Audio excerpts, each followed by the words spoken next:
Hey, what's up? What's up? Welcome, guys. Oh man, it's Thanksgiving here in America. What's it in England now? It's we've had Guy Cold. Fawkes. It's cold. It's cutting Well, cold in the East Coast, on the East Coast of USA and in England. But welcome all. It's Wednesday. It's the Great Black Detox Clinic. It's the opportunity where you guys get to ask questions to Dr. Amsu and yours truly, Mr. Briggs. Anything to do with health, about detoxes, about our paradigm, and of course about yourselves. We are honored to be in your presence. We are honored that you've allowed us to grace your living room or your bedroom or your boudoir at this time. For those of you that it's pretty late over there on the in the UK. For those of you on the West Coast, you're just getting out of bed. Welcome once again. Dr. Amsu, what's up, mate? it's going good. It's going good. It's going I got good, cancelled earlier this week or last week, as you should. as some people know. But You're filthy, man. I'm back. They all came back groveling, so we're back in full effect. I don't know if groveling is the right word, but all came back. But yeah, it's been an interesting week. Lots going on, lots making the news, politically, health-wise, socially, and we try and lap up as much as we can. I know you guys probably keep abreast of way more than we do. We can't do everything. We're just so busy here. But we're busy doing, we hope, all the right things, bringing to you guys the tools, the protocols, the products, and the resources to help you reach your health goals. That's what this is all about. And listen, unashamedly, we really need you guys to go to our new YouTube channel, The Great Black Detox. And if I'm not mistaken, we're actually broadcasting live simultaneously now on YouTube. So if you, for giggles, it doesn't kick you out of the Zoom, but if you go to YouTube and The Great Black Detox, you can see us live. So if you want to send a link to someone that's probably having trouble accessing the Zoom, or they're not on Dr. Amsu's IG, you can now watch us simultaneously on YouTube. And make sure when you go to the channel, do this anyway. Just go to There'll the be a bit YouTube of a channel delay though when you go to the YouTube. So if they keep them both up. But if someone goes to the YouTube by themselves, they won't know there's a delay. But what I need you guys to do is go to the YouTube. I need you to subscribe to the brand new YouTube channel, The Great Black Detox. Great Black Detox is still there, but The Great Black Detox. We're going to put the link into the chat. Subscribe to that, like all the videos, share the videos, and of course, click on notifications, which is the little bell symbol, so that when new content gets added, you'll be notified of that. We're trying to spread this information, and we need you guys to help us do that. So please go to the YouTube channel, The Great Black Detox. Hit that subscribe button. Hit the likes on all the videos. Watch the videos as well. You might find yourself on a few of them. I know the few of you celebrities on this call will probably find themselves in a few of our videos. And of course, share them and click on notifications. So listen, if you're here, you know this is the show, the clinic, where we get to ask, you guys get to ask questions and we get to answer them regarding anything health. We're talking detoxes. Obviously, you know, we talk about our solutions, because a lot of these things we have solved and have been solved for a long time. It's just not put out there, and you guys don't know about it, and we just sort of spin this hamster wheel of poor health and poor choices. So we're trying to eradicate that. So if you have questions, please raise your hand in the app. In Zoom, at the bottom, there's a participation button. Click on that bad boy, and there's a hand symbol. You can raise your hand, let us know you have a question. Similarly, you can let us know in the chat that you have a question. For those of you on IG, if you want to join the Zoom, join in, ask questions. We try and get to the IG questions, but it's difficult because it may end as well. But in Dr. Amsu's bio, there's a link tree, and I believe it's the second one down, which is the link directly into this Zoom. So you can go straight from IG straight into the Zoom. Do that so we can have you guys in it, so we can interact, get your questions, and get you guys on camera. Please unmute your cameras. We don't know who we're talking to. We've just seen a bunch of celebrity squares with no celebrities in them. Oh, here we go. We've got one celebrity. all right, Janice. Let us see your beautiful faces. Unmute your cameras. Let us know what questions you have, and we'll be monitoring the chat. So, Dr. Amsu, I wasn't going to say it, but what's on your radar? All right. So last week, at the end of last week, I shared a post in my reels. Now, there's a video that was going viral, which had 5 obese black women in the video, and it went viral. They're all twerking. They're all wearing like bikinis and stuff, and they were twerking and stuff to some music, or dancing, if you want to not use the word twerking, right? They were dancing to some music, and it went viral. And there was like messages that were on there, people laughing at them. Some people were praising them. Some people were, ridiculing, body shaming, if you want to call that. So we did some edits and we put it out there with a health alert, right? And I had a caption of let's talk about the obesity problem. Now, when I made the post, it also got mixed reviews, right? To say the least. So there were some people agreeing, saying we need to take care of ourselves. And there were some people saying, you know, it was a shameful post because it was fat shaming and body shaming. And, you know, it's a disrespect to Black women. And, you know, so we had some people saying hashtag unfollow. You had some people saying no, the duck's right. You know, some people were like, who were obese themselves were saying, I agree with this because I had to change my lifestyle. You know, when you are obese, you do have health problems. Some people were saying, just because you're obese, it doesn't mean you have health problems. You know, people who are slim have health problems too. Some people were saying, why are you not showing Black men up there addressing Black men with obesity? All right. So here's the thing, right? Even though obesity among the Black community is a big thing, the majority of Black people in the United States are obese, right? 60% of Black men are obese, but nearly 80% of Black women are obese. Now, the number used to be 75%, but it's actually gone up by nearly 5%, right? To nearly 80%. Now, it's a major problem. And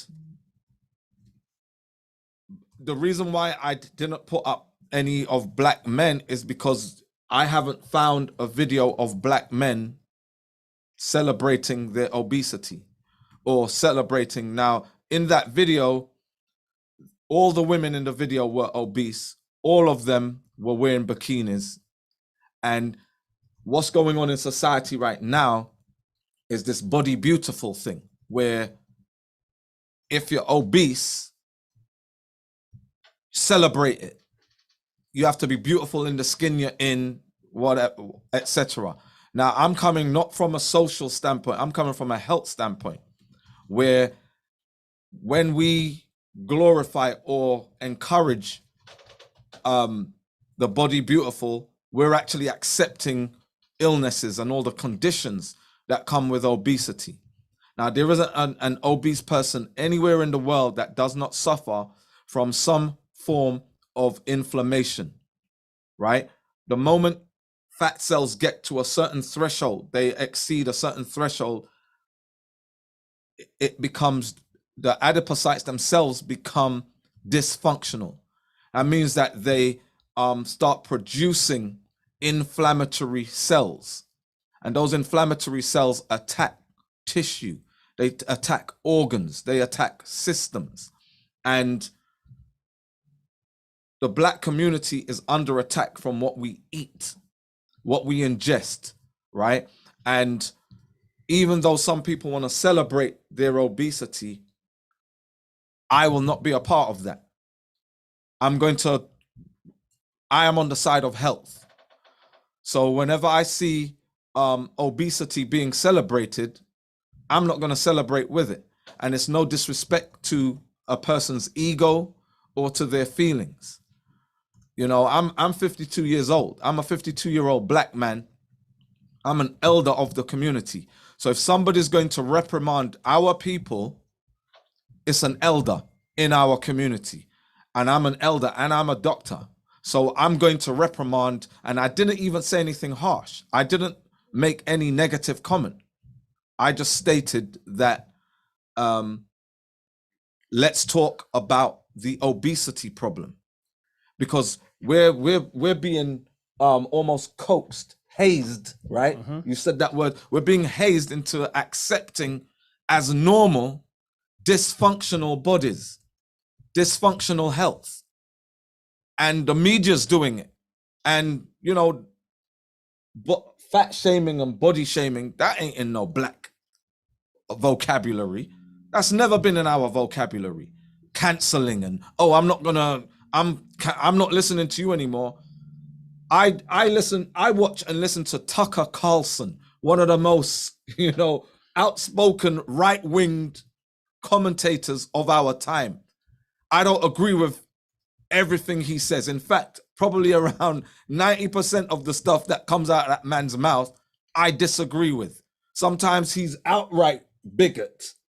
Sometimes he's cool. Sometimes he actually talks some sense that I agree with, but he is entertaining. So this cancel culture that we have adopted, that soon as somebody says something that we don't agree with, or that we find mildly offensive or maybe majorly offensive, right, you're off my Christmas list. You ain't getting no present from me.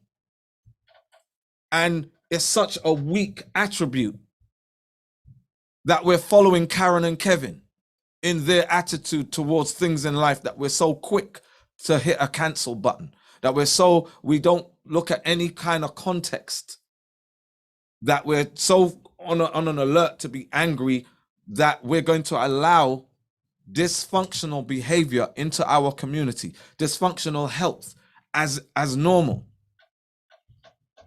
I mean, if you wanna step in here, I'm trying to have a conversation with you too, my brother. Oh, really? Okay, I wasn't paying any attention to. No, I'm setting up things on here on the chat and live and everything. No. I think it's yeah. In some ways it's good. In some ways it's bad. It's a great talking piece, and I think it's great that you started a conversation.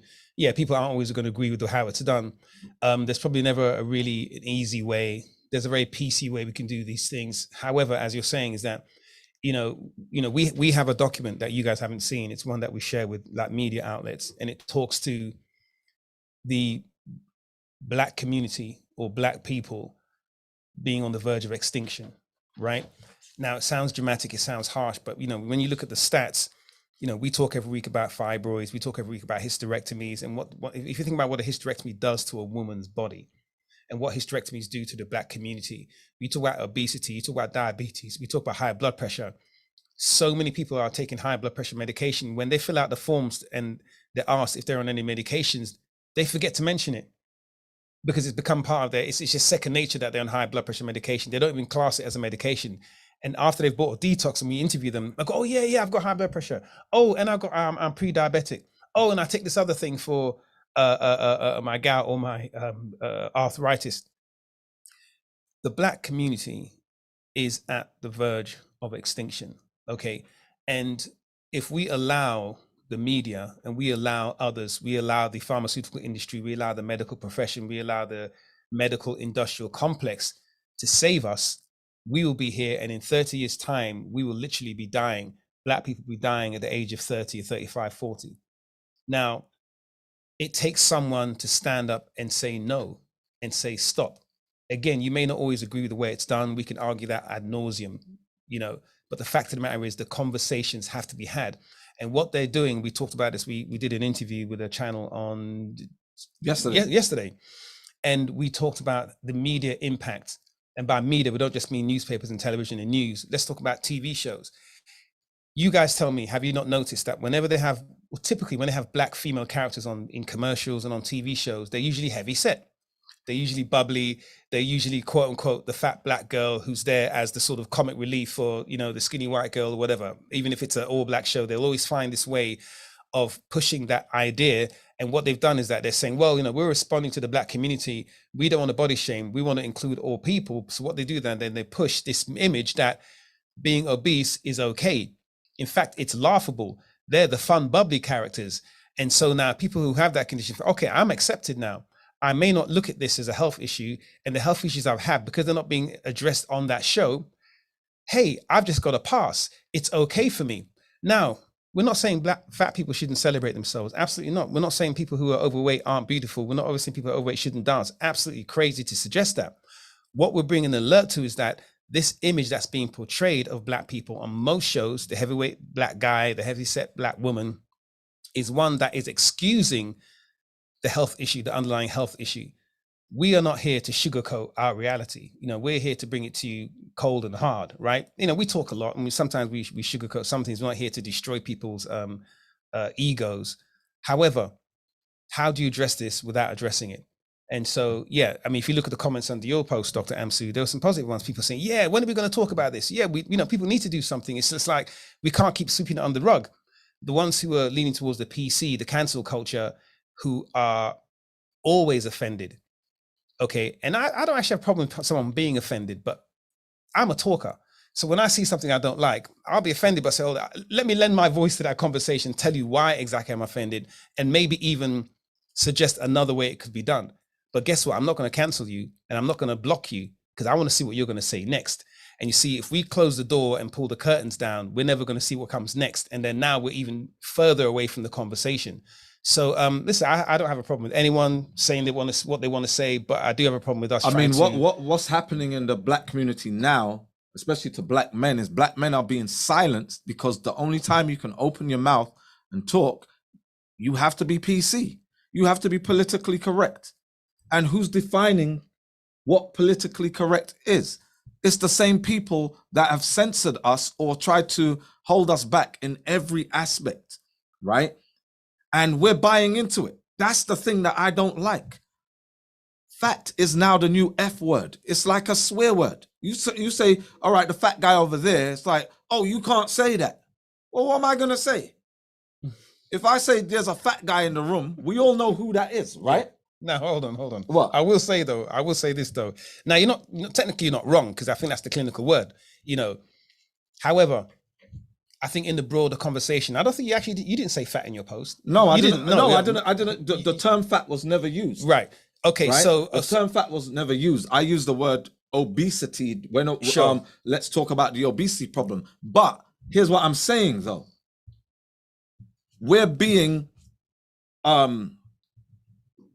beckoned, or we're being forced into this PC way of expressing ourselves. And that's not our way. That's not our way. We're going to say how it really is. Now, we're being put into a corner where now something that's serious, you can't even express it, that it's serious, without offending X amount of people. Because they're now you can't even, the term fat, for instance, right? Why is it now becoming a swear word?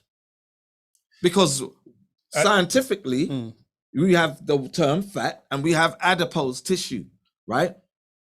What's adipose tissue? Ask anybody. What's adipose tissue, Dad? Oh, that's fat.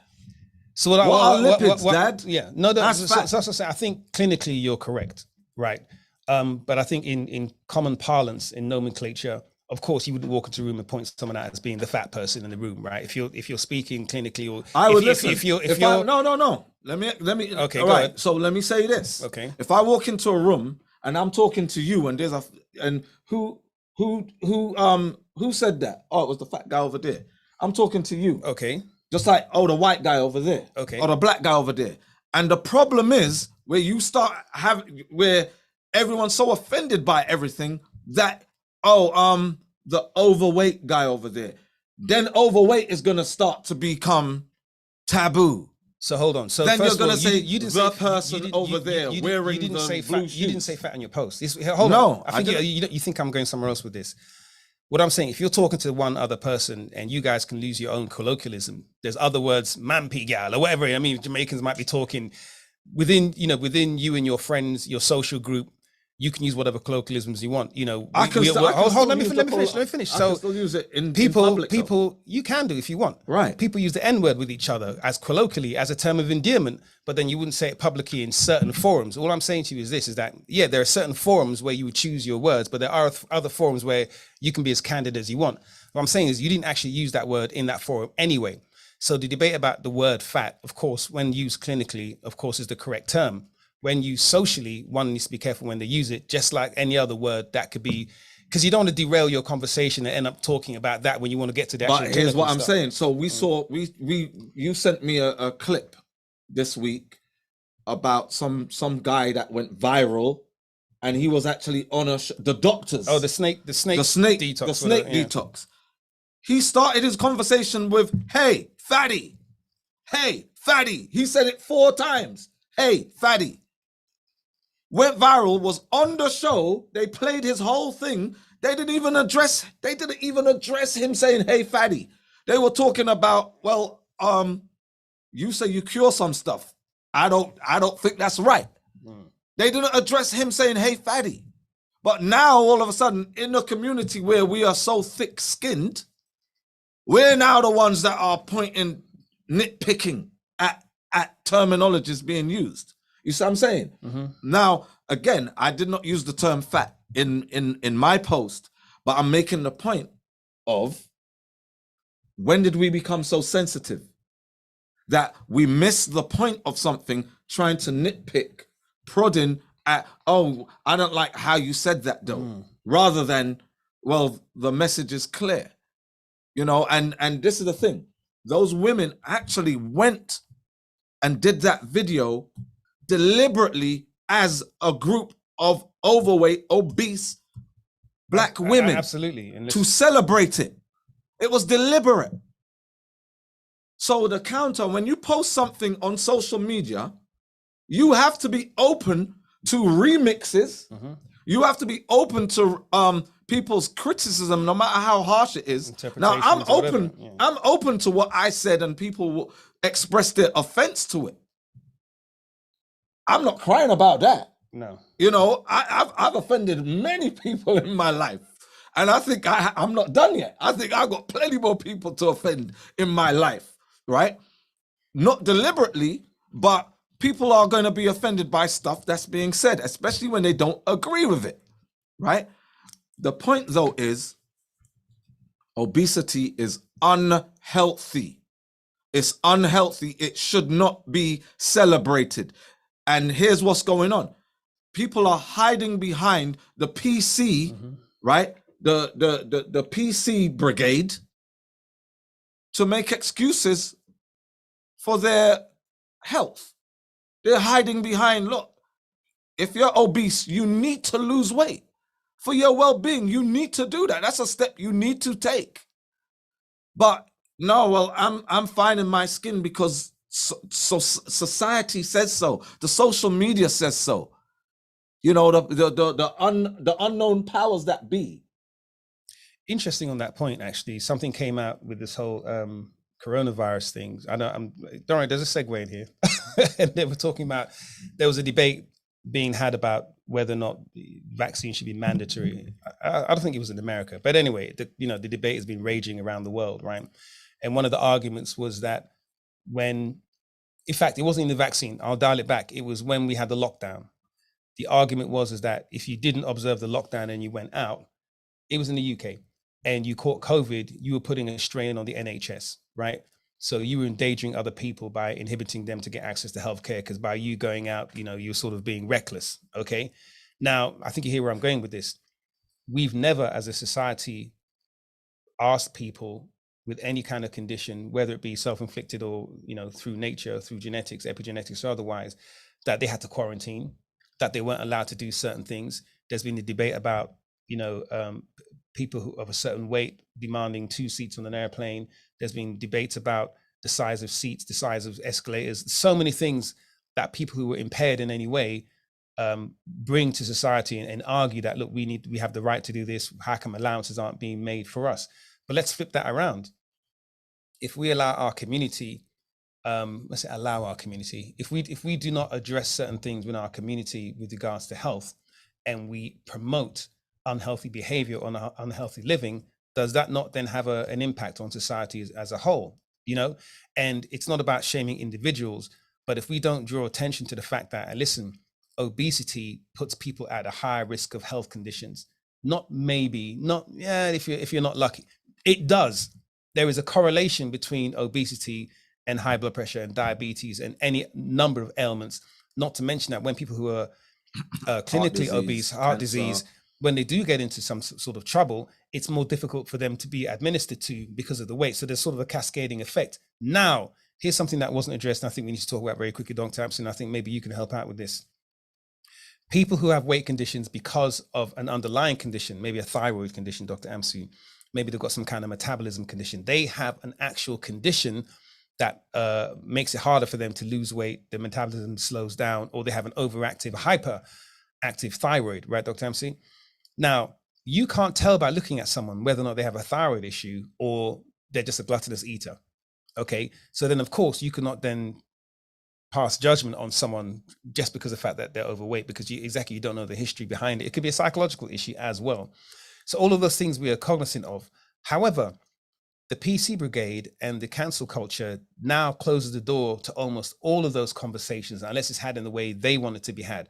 But they don't want to have the conversation. They just want to be left alone. So the conversation is never had. So then our community, you find more and more people who hit obesity through whatever reason can now settle there, and they don't have to be addressed. They don't have to be spoken to. Yeah, we can debate how we speak to them and what kind of color banners we put up there. By all means, there's this, we all have our different way of saying things. We all have our different language, but the fact of the matter is we can't escape it. Wujao, you shared a map today. There's an obesity map of America, and it shows the states which have the highest rates of obesity across just America. And someone was showing this is pretty similar in the UK. And you see the swathe. You see it in the rural areas, right? You see the more liberal areas have slightly less obesity, but you see in the rural areas or in the parts of the country where a certain lifestyle, a certain diet is promoted, they have higher rates of obesity. So there's a straight correlation between culture and obesity. These are the things that we're addressing. I believe that's what you're addressing in your post, Dr. Amsu. So again, what I really believe this does, it opens us up to a broader conversation. Let's have the conversation. Let's not cancel anybody. Right? If you don't want to follow us, of course you can unfollow. You have the right to cancel, but you also have the right to listen. To me, when we hear the term let's talk is inherent. Let's listen is inherent within let's talk, because for us to talk, someone's going to be listening. Okay. So yeah, I think we should have the conversation. I don't mind. We do this every week, Dr. Amsu. Talk more about it. We'll learn, we'll teach. We have no issue with that whatsoever. That's why we're here every week. We don't hide behind it. We didn't cancel today's show because we're worried about the cancel culture. No, we're here.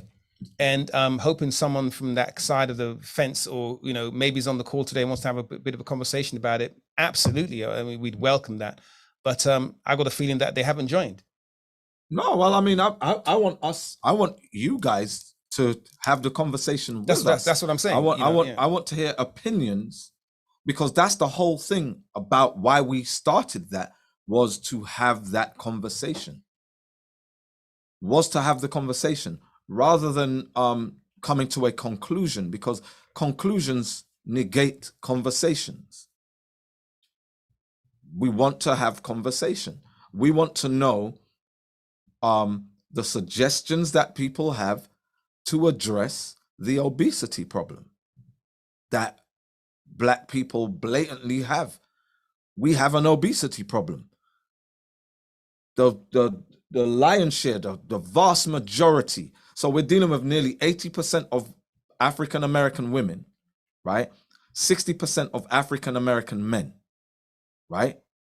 So on average, what's the median of that? The median is around 70%. 65-70% of Black people on a whole are obese. 7 out of 10. That means there's only 3 of healthy weight and below, right? And we haven't, and we're not even talking about overweight. We're just talking about straight obesity. Clinically obese, right? Clinically obese with a BMI of 30 and above, right? We're not even talking about overweight, where somebody's like, man, I could lose a few pounds. Yeah, I am overweight. I find it hard to go up and down stairs for too long or whatever. There's a major issue going on in the Black community that we have to address. It has to be addressed. Somebody's got to start the conversation. Somebody has to have it, and it has to be an open conversation where somebody uses the term fat or mampy or whatever, that we're not going to close down because we don't want to hear that. That's not the right language to use. It's like, no, we're not eating correctly, So, Dr. Amsu, what I want to do, great points. And again, this is something that we talk about every week, maybe not, sort of in response to a post. But if any of you guys have questions, Janice, I know you had your hand raised. We're going to come to you in just a minute. But if there's anyone who wants to, join the conversation, has got something to say about the whole fat shaming thing, about the post Dr. Amsu put up last week, please feel free, raise your hand, or you can just let us know in the conversation. Or we're going to move on to other stuff. We may come back to it. We don't know. But we talk about obesity on every show, so it's nothing we're hiding away from. you know. But so listen, feel free to speak up. But guys, unmute your cameras. I think I've got 2 people with cameras unmuted. Everyone's hiding. It's Thanksgiving. Is everyone cooking turkeys? Is that it? You don't want to see the turkey? Basting hams. What's going on? Janice. Yes, good evening. I'm calling in from New York. York. I'm looking forward to starting. I will start the day after Thanksgiving. I actually bought the kit, the 14-day challenge, back in March 2021, and it sat on my desk. Mm-hmm. And last month, I unfortunately took the shot, the vaccine, COVID, and ended up with a stroke same day from taking and receiving the same shot. day. The same day. Okay. Immediately, and now I have high blood pressure, which I never had before. Right. So my question is, I've only been on the high blood pressure medication for only a month. When I start this, should I be cutting back? I'm only on 5 milligrams of it. And once again, the doctors are just monitoring me on it because of they believe the vaccine irritated something in my body or system to make the pressure go up. So they're just monitoring me on it. They're not sure if I'm going to need to be on it long term, but I want to start this 14-day challenge, and I wanted to know if I'm supposed to stop taking the BP meds. Okay. So first of all, I'm sorry to hear that. What vaccine did you take? I took the first dose of Pfizer. Pfizer. Okay. All right. So you took an mRNA Yes. vaccine. Okay. And you know, I'm actually writing nearly finished. I'm nearly finished with our Great Black Virus Detox. And in that, I actually go into detail about the different types of viral infections, about how the body works, how to deal with viral infections. I deal with different types of remedies that are out there that are prescribed to people. I deal with vaccines. I'm dealing with coronavirus, COVID-19, and the vaccines. The reported side effects, what's been reported about the spike protein that is the body is basically programmed to produce, and the side effects of those, and you know, basically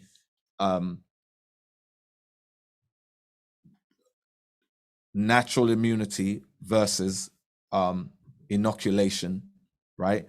And this is the thing, is that the side effects that are happening, and there was a big thing about a big expose on the reporting, the actual studies, how there are whistleblowers coming forward to, like, say they work for companies who were part of the phase 3 studies, and they weren't reporting certain things. They you know, people who had adverse effects, they weren't reporting it in the studies. There's a whole bunch of stuff going on, and thrombosis and you know, high blood pressure, coagulation, the excess production of fibrin and other coagulants in the blood. It's not being addressed as such, because again, the media, the news is controlled, is in the pocket of these pharmaceutical companies, right? Big pharma funds the news, funds news channels, fund everything. So they're not going to want people putting out information. So mainstream media being controlled by big pharma, nothing's being put out there as such. You might get one little voice, but then for every one voice you have, there's 100 opposing voices, right? And you know what happened to you the same day, right? What happened to Marvin Hagler? Marvin Hagler, one of our greats, right? One of the best boxers of our time. He died a couple of days after getting his first vaccine, right? His first shot. And you know, we're so overcome by social media that something that happened last week, it's no longer news. It's like, what else is new? What else is happening? But we're not looking at, long term. So it's unfortunate that one, there were mandates that were that the federal government was trying to enforce upon people. It's unfortunate that you're in New York, and New York, all the blue states are the most oppressive. Where when think about it, 10 years ago, who were the oppressors out of the two parties? Who were the oppressors? It was the Republicans, right? Democrats were cool, were progressive, were somewhat liberal and nice and whatnot. They're so establishment. They've all been bought. The same funders who donated millions to all their campaigns, right? They're calling in their favors now. Yeah, you're pushing our shit right now, right? The mandate, New York, California. California was the state that you went to get away from oppression. California has always been that state, that liberal state, whatever. It's always been that place to go where you want to be free. Smoke a joint. Liberal cities, yeah. Smoke a joint and, girls gone wild and stuff, right? California was that place. Remember when we went to LA? Mm-hmm. We were in the airport. Like, if you are not wearing a mask, you will be arrested. I was like, I ain't coming back here. Yeah.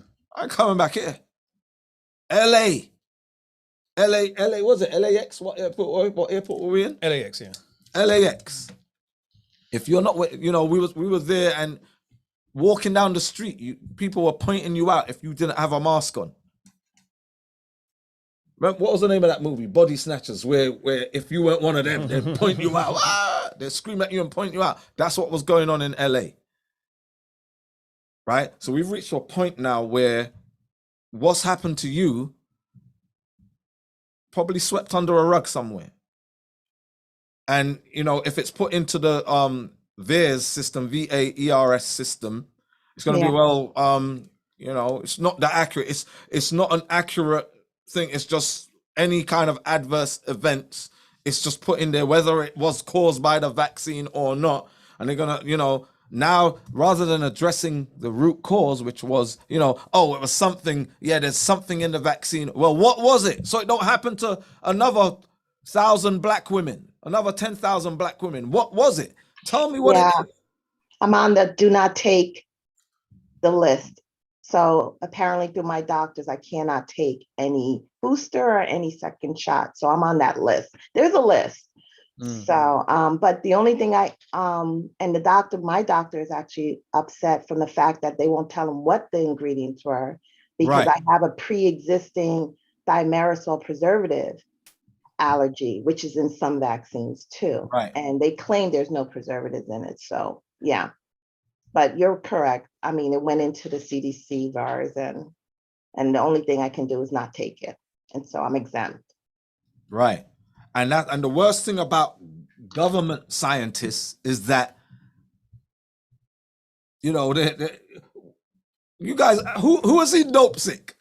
Dope Sick opens up so many eyes, right? You see these government, the FDA and them, they work for the FDA, but they get lobbied by these pharmaceutical companies and they end up leaving and earning 10 times as much working for the pharmaceutical companies. And we're dealing with people, and people are corrupt. So this whole system of follow the science. It's like, was the science actually recorded correctly? Was it actually logged correctly, flawlessly?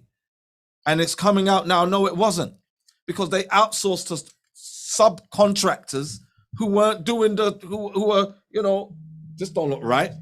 We want to keep our contract going, so we're going to hide this shit. It's not just the way it's recorded, Dr. MC. A lot of these studies are funded by companies that have an agenda. They're trying to monetize something in the future. So they run studies looking for something. They're like prospecting, right? Prospecting for gold, prospecting for medicine. So they'll fund a study and they want the results to be within a certain realm. Of course, they know that in science, certain things are going to be found out. Sometimes they capitalize on the side effects. we talk a lot about Pfizer, funny enough. So probably one of the most famous side effects that, became $1 billion drug is Viagra. So Viagra was a heart medication. Okay. And then during trials, I think second or third phase trials, men were reporting that whenever they took this pill, that they'd get erections, and erections would last for hours.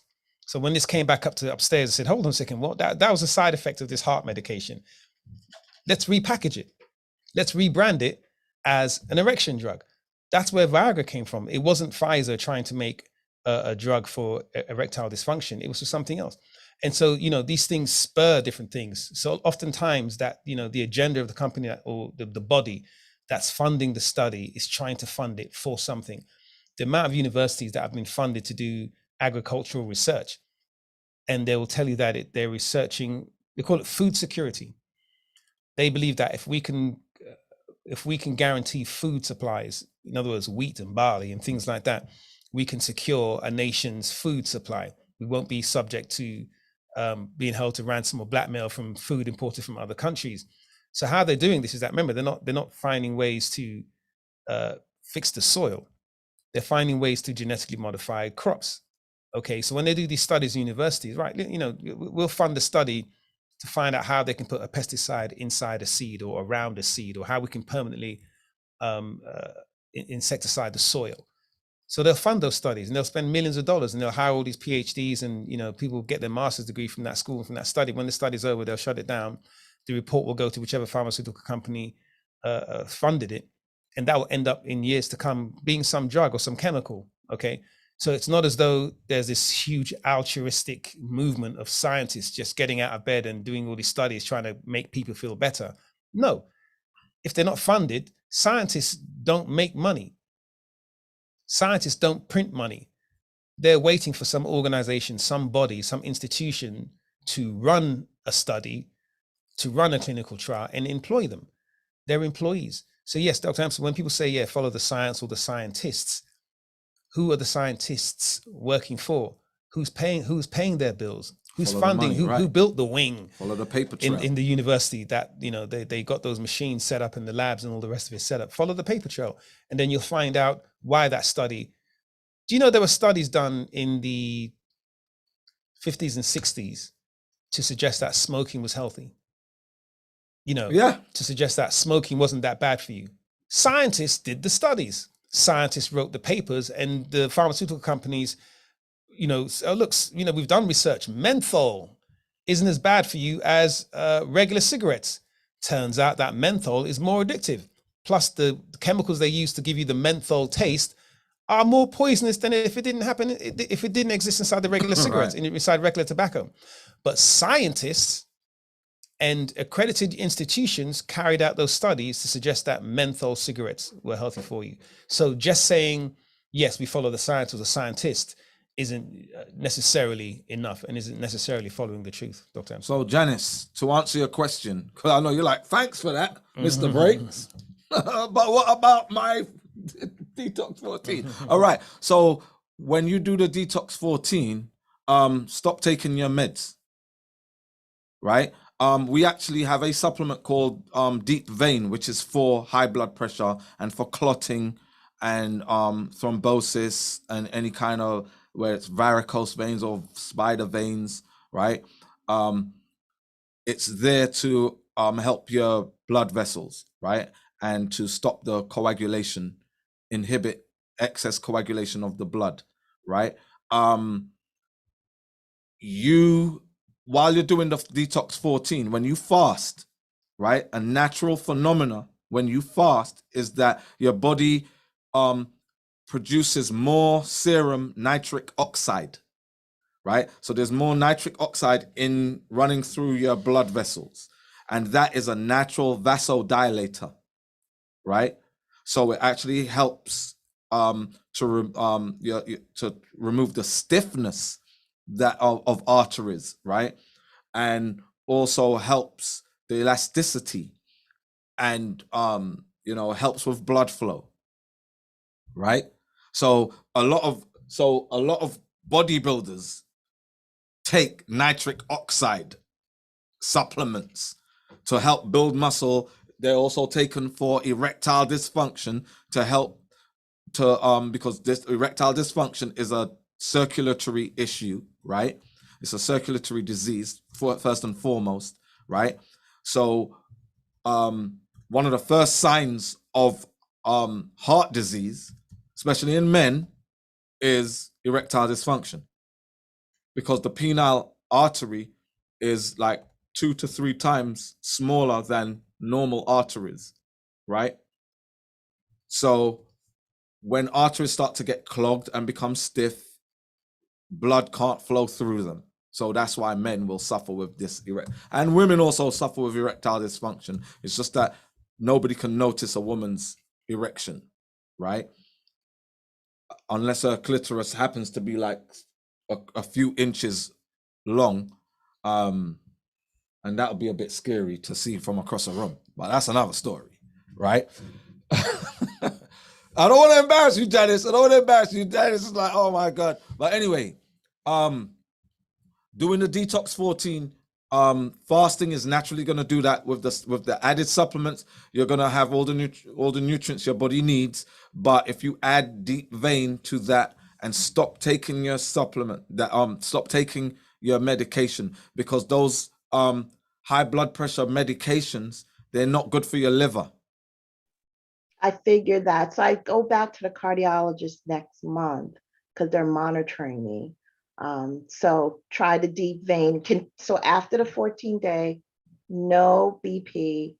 Then when I get off of 14 and follow from now until then, use the deep vein instead of the BP. Yes, you can actually start using the deep vein during your detox. Oh, okay. Right.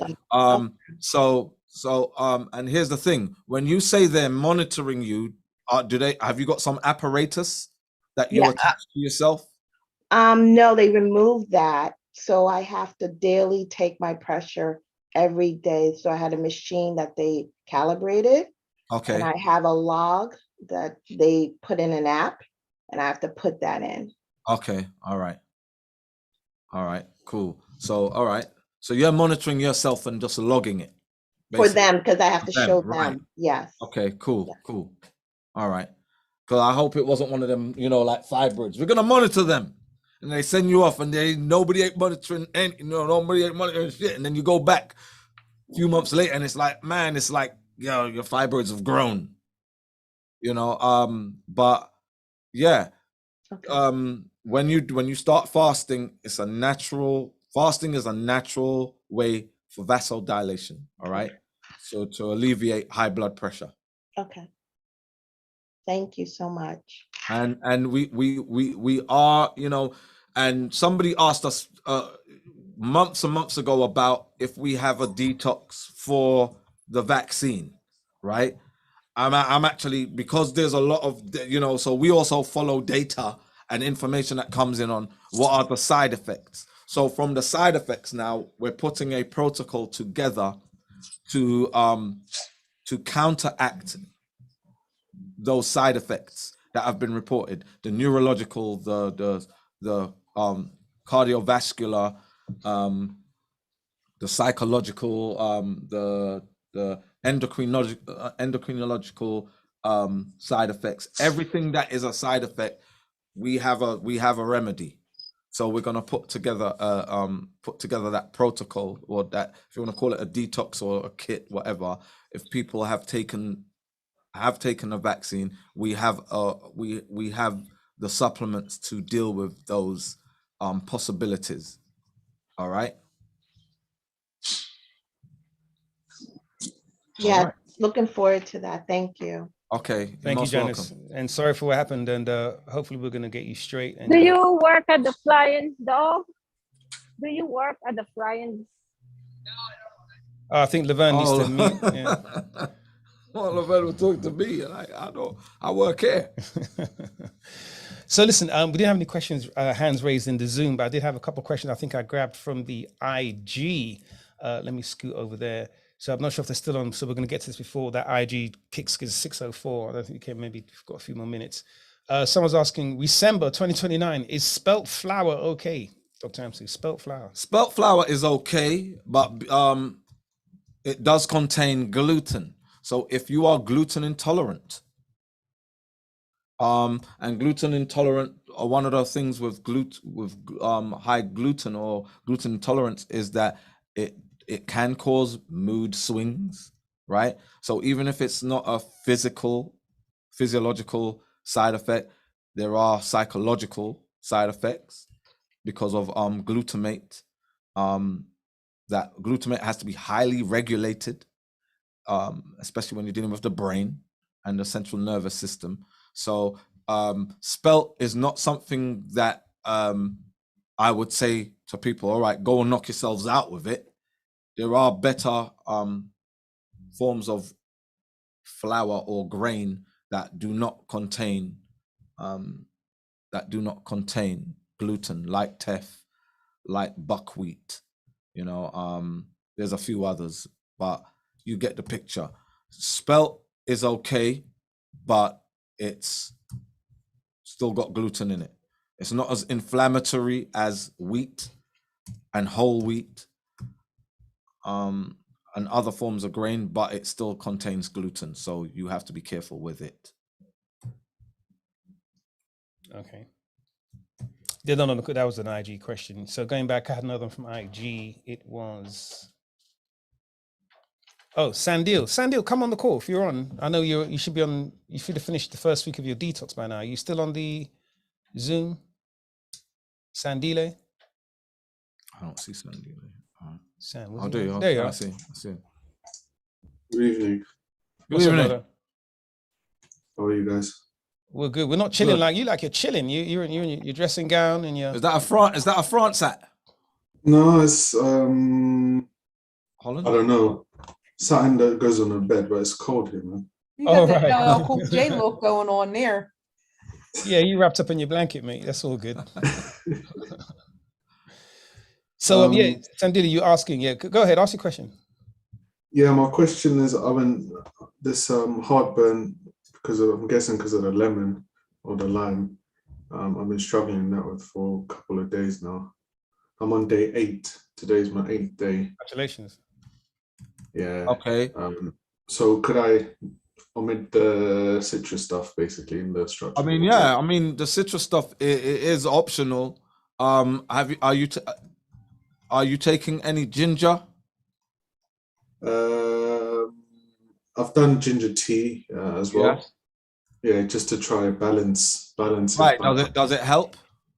Not really, no. Because once I go back to the water, take this. If you are believing it's the citrus, then remove that. There's no added benefits of it then, yeah. Yes, because citrus is always. Vitamin C is one of the benefits. So, can I ask a question, Sandila? Did you have issues with citrus before you started doing the detox? And how much did you take? Do you normally drink lemon water? Are you big on fruits? No, not a big no.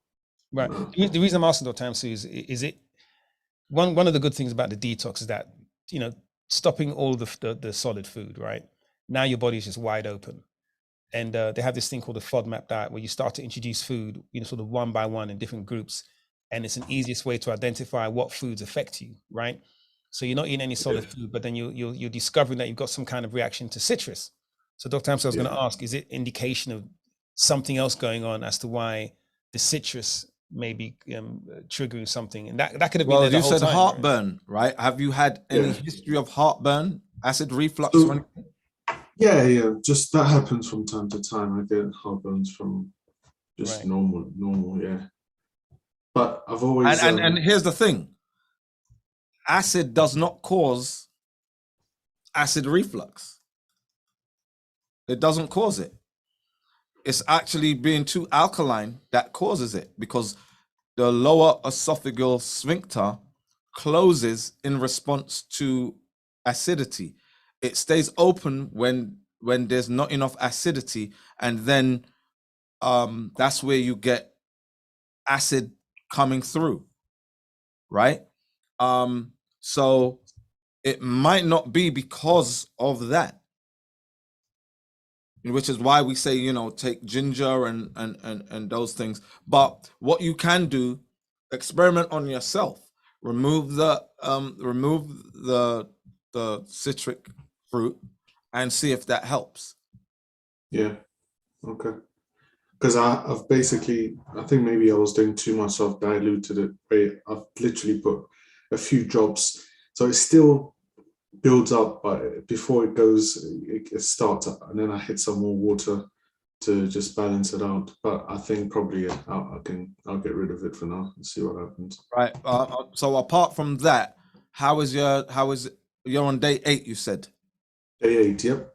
okay, and do you have anything good to report? I'm alive. We can start there. You know. Yeah. Yeah, I've had no complications. It's just the days are dragging. That's all. But that's just life. Now, how has your life been? Have you been sedentary? Because it looks like because it's cold, you ain't doing shit. You just I ain't going nowhere. I'm putting on this hat and I'm sitting right here. No. I was raking leaves today, man. Countryside life, you know. That's right. Okay. Yeah, you're in the fix, isn't it? Yeah. I'm at gym. I think at least five times a week, 5-6 times a week. So activity. I've got energy. If I have to do something, energy's there. Right. It's not a problem. Have you dropped any weight? 7 kilos down. It's 7.4. All right. So that's around what, 15 pounds? Mm-hmm. All right, good. Yeah. 15 pounds in 8 days. That's good. That's good.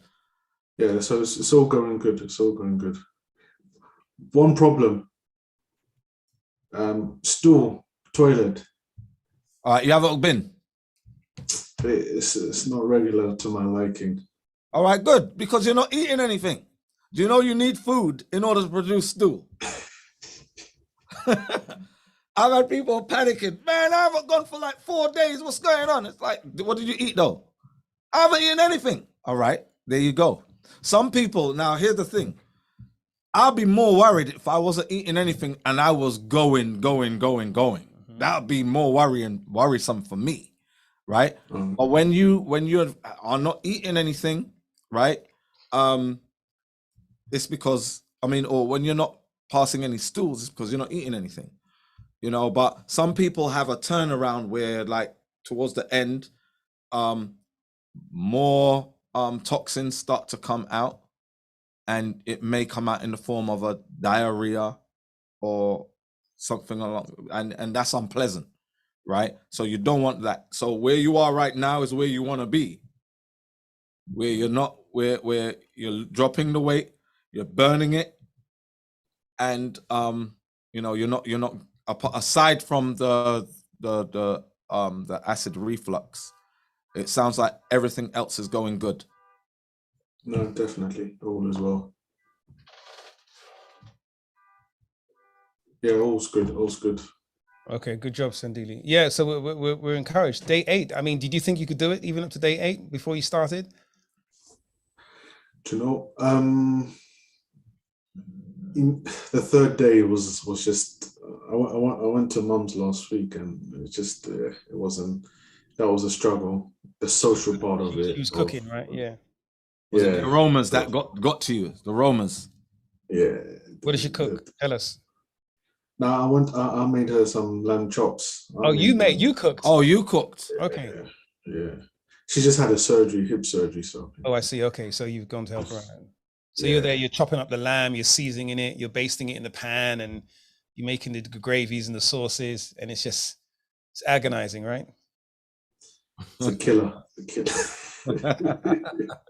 How'd you taste the sauce when you're cooking? You know, it's really funny, right? Because we talked about this. There's a Jamaican restaurant not too far from us. We go and get some jerk sauce sometimes, and all the staff in there, we in there, we talk all the time. They hate us. Well, they love us, but they hate us, But they all did the detox. Now, this is a Caribbean Jamaican fast food restaurant where they got the food bar. They got oxtail, they got brown stew fish, brown stew chicken, they got the hard food, yam, dumpling, curry this, curry that. I mean, it's a full-blown bammy. What else they got in there? And it changes. Rice and peas, obviously. Rice and peas, and they got the big things. And they all did the 14-day detox. They work in the Caribbean restaurant. dishing out cooking and dishing out Caribbean food. They said they got through it. One of the amazing things about it is that once you hit like day 2, 3, 4, and you're going on, your cravings kind of stop. You know, you people, you'll see people eating around you and you don't feel hungry because you're already satiated, you know. And what you're finding is that you're slowly starting to get rid of the cravings because you're those bacteria that are inside your gut that are craving carbs, that are craving sugars, that are craving some of the sweets and some of the, you know, concoctions, sweet and sour, that they put into these foods. They're starting to die. You're starting to flush them out.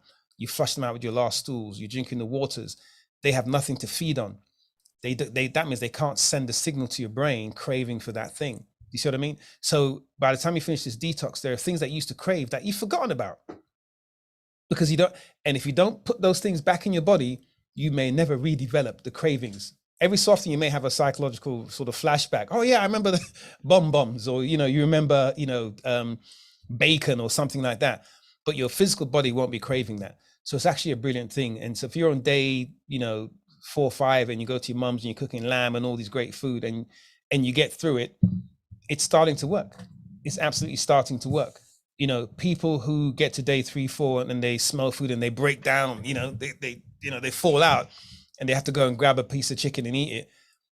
They have way more toxins. They have way more of that bad bacteria. And you know, the pain barrier, you know, we all hear about the pain barrier. You got to get over that pain barrier, that severe craving, whether you call it cold turkey, whatever you want to call it. But once you get over that hill, you're fine. When I did my last one, I think it's the 4th day or day 3, the 4th day. For some strange reason, I woke up and I was just hungry like hell. I didn't, because the previous day I was good. That was the longest day. Then the following day, I was fine.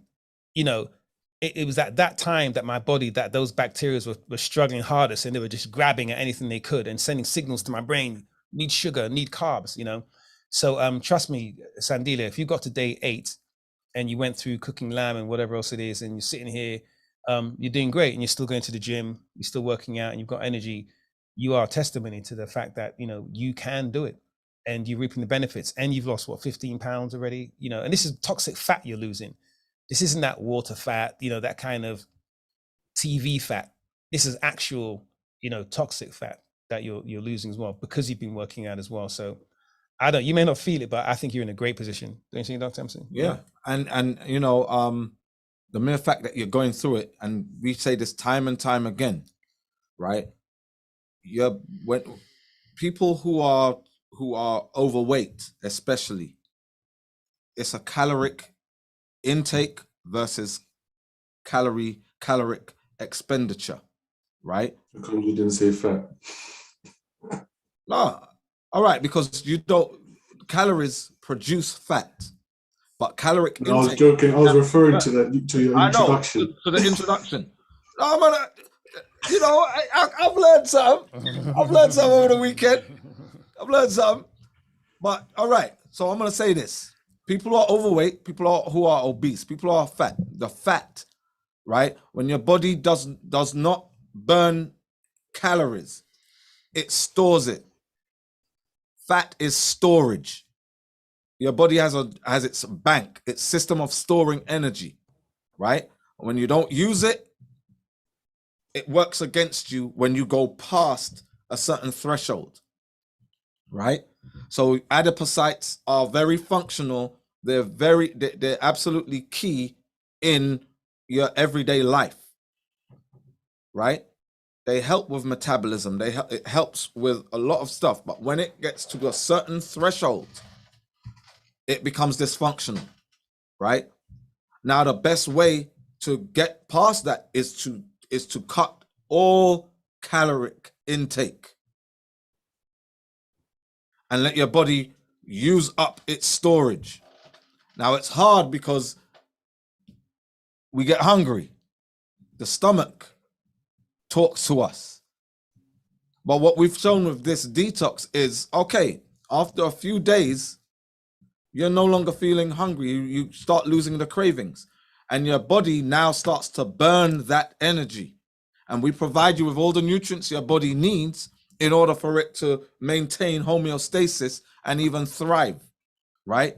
But this is something, there are programs that are out there, right, that we've put people on where, all right, don't eat for 30 days. Don't eat for 45 days. And then when you start eating after 45 days, eat once or twice a week until when your body gets to that, when your adipose tissue or your adipocytes reach back to functionality. There isn't an obese person anywhere that has functional working adipose tissue, because it's like it's nature. It's nature. The amount of inflammatory proteins and cells that are induced by excess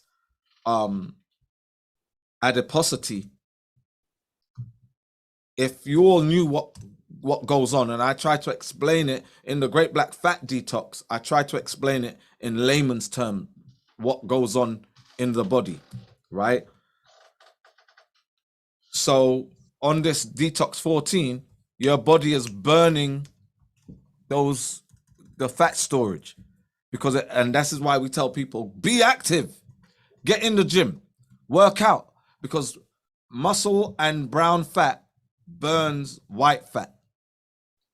It's like, give me that energy, give me that. It's like a stick up, give me that. Let me hold that energy. And then it's utilized in brown fat, because brown fat is so high energy, right? All the mitochondria, it burns up white fat. It burns it up. So, there's so much. When we say we have to have a conversation, let's talk about obesity. We have a remedy. And it ain't like we were just like, look at them fat people, look at them fat women. It's like, no, we have an answer. We have the remedy to your problem. And as bubbly as, they try to make fat women or fat black men, right, in the media, they have, behind closed doors, they have problems that causes anxiety, that are worrisome. When you're told, well, you best not partake in this particular activity because of your heart, or your cholesterol is high, this might cause, it's going to cause atherosclerosis, may cause a stroke. When people start talking to you in terms of strokes and heart attack and stuff like that, no one wants to hear that. It causes anxiety. It's a slippery slope. So we actually have the remedy, proven globally, in all climates, all different types of the year. We've seen success. So, we're not just telling people about themselves. We're like, look, here's your problem. We have a solution. So we're not leaving anybody in the lurch. Good stuff. So listen, Dr. Ansu, as always, great conversation. I'm not seeing many questions. People just, listen to the conversation and joining in. I guess they're taken aback by some of the things. Sandile, thanks for your questions. Sandile, any other questions, comments, concerns you want to share? Sorry, last thing. So I've been talking too much. Green tea is a no as well, right? Organic green tea as well. Green tea has its uses, right? Has its uses for certain things, right? For certain things. And it depends on, if you have specific issues, then green tea, with digestive issues, green tea is a good look. But green tea is estrogenic as well. There's levels of caffeine in green tea as well. Okay. So it depends. Okay, I'll stick with what's prescribed. Cool. Thank you. Don't be doing no green tea while you're doing the detox.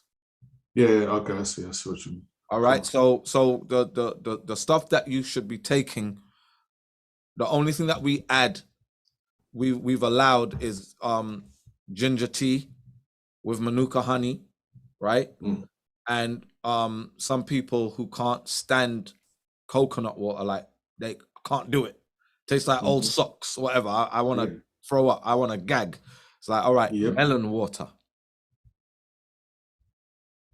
I know that you like that, right? You're like, I want that. You should have told me this last week. Well, you got another 6-7 days to go, so you can do that. But you didn't ask. If you don't ask, you don't get. I told you last week that I don't like the sock water. You told me just put lemon in it. All right, but here's so I didn't say it. My bad. But watermelon water, right? But here's the problem though. You're in the UK. I don't know if you even get melons without that. You get seeded melons out there. So if there's somewhere that you can buy melon water from non-GMO melons, then that's good. Did you see that piece on? And in the chat, if you go into the app, there should be some people in there that can help. Melon, you mean watermelon? Which melon are you talking about? Watermelon. Oh, okay. Watermelon, yeah.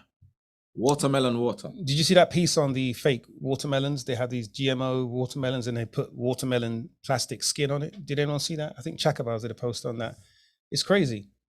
Was it Chinese? I'm not saying. But they're fake watermelons, brethren. You know what I mean? They ain't doing that. Who was doing it? Which part? Was it in the United States? Was it in Asia? Where was it? I don't know. You just saw the man in the sink kind of like watering it down. What color was his hands? It doesn't matter. It's a fake watermelon, brethren. The white guy. But I don't think the white guy made the watermelon. It's probably come from China. Do you know what I mean? They fake fish.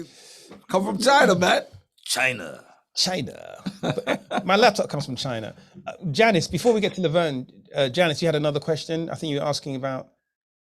You put something in the chat. Sorry, did I? Yeah, I did have questions in the chat. Listening to everyone and seeing a lot of the good responses. Are there any normal side effects to expect in the first 3 days that I say when I'm going through it? This is what should happen, so don't get scared and don't bail out. Okay, so do you have the instruction manual? Since I printed it out, I have everything. The 3 combination drops, hold it under your tongue, the structure water, the coconut water. So all right, so I have everything there. You saw the stages and what to expect. I didn't see that part. So there are right after it goes past the what equipment you need and tools and resources, there's a section called the stages and what to expect. The 14-day detox and what to expect. Stage 1, glycogen phase. What to expect. Phase 2.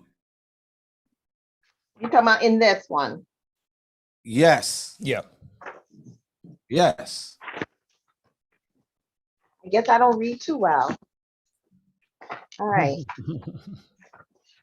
So you may experience headaches and cold and flu symptoms, like mucus, tiredness, muscle aches. Okay. All right. I got it. I see it now. Yes. All right. I got it. Yep. So those are the well-known effects that you may experience while you're detoxing, when you're fasting and detoxing. Okay. Okay. Got it. Thank you. All right. You're most welcome. Thank you, Janice. Okay, so we had a couple. I'm going to jump to Laverne because Laverne's on the call. And then if we have time, we'll jump on to the ones in the chat. So Laverne, you're not at home today, Laverne? Oh, no, I wasn't, but I'm back. I was in the gym. Good. Yes.